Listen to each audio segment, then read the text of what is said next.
औरंगजेब बादशाह हा या मातीतला नाही.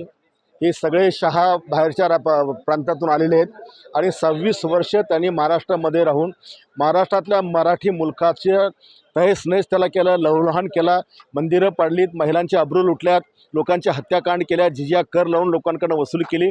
त्याच्यामुळे संभाजीराजांची हत्या करणारा देखील क्रूरपणे हाच औरंगजेब बादशाह आहे.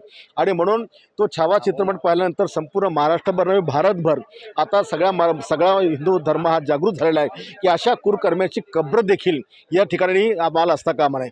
आता अफजल गुरु याची कब्र सरकारने बांधली नाही, लादेनला पकडलं, त्याला समुद्रात काढलं, त्याची कब्र होऊ दिली नाही. मग जर अशा क्रूरकर्म्यांच्या हे बनल्या नाहीत, मग याची कब्र कशाला महाराष्ट्रात पाहिजे? काँग्रेसचे प्रदेश अध्यक्ष आहे सतपाल साहेब, हे महायुतीचे कामकाज मुघल शासनकालचे कामकाजाबद्दल आमचा बुलढाण्याचा हर्षवर्धन सपकाळ काँग्रेसचा प्रदेश हा निजामाची वैचारिक औलाद आहे.